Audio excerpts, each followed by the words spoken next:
আসসালামু আলাইকুম ওয়া রাহমাতুল্লাহি ওয়া বারাকাতুহু।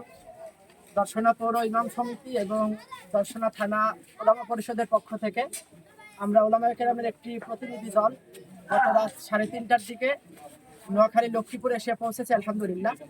তো দর্শনাবাসীর পক্ষ থেকে আমাদের কাছে এই বানভাসী মানুষদের জন্য যে আমানত দেওয়া হয়েছিল, সেই আমানত সেটা আমরা সেই সকল মানুষের কাছে পৌঁছানোর চেষ্টা করছি যাদের কাছে এই পর্যন্ত কোনো ধরনের সাহায্য সহযোগিতা অনুদান একেবারেই পৌঁছেনি। তো সেই হিসেবে আমরা যে একটা প্যাকেজ করেছি খাবারের, এরপরে যাদের নগদ অর্থের প্রয়োজন আছে স্থানীয় উলামায়ে কেরামের সাথে কথা বলে আমরা নগদ অর্থ প্রদানের চেষ্টা করছি। দ্বিতীয়ত হলো যেখানে কিছু কাপড় আনা হয়েছে সেগুলো আমরা দেওয়ার চেষ্টা করবো ইনশাআল্লাহ। তা আমরা যে প্যাকেজটা করেছি খাবারের সেটা একটু দেখাতে পারছি।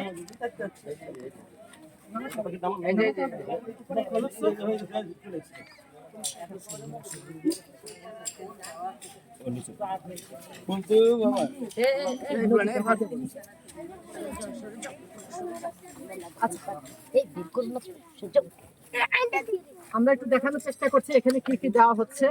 যেহেতু বন্যা বিশুদ্ধ পানির অভাব, এজন্য একটা বিশুদ্ধ পানির ব্যবস্থা রাখা হয়েছে।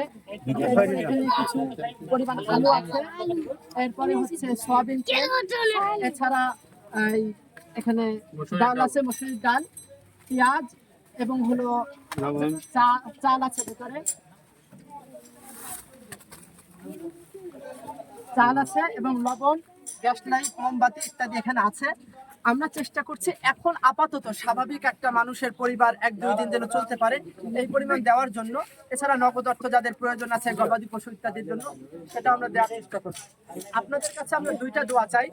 একটা হলো যে আমানত আমাদের মাধ্যমে পাঠানো হয়েছে এটা যেন আমরা সঠিক জায়গায় পৌঁছে দিতে পারি।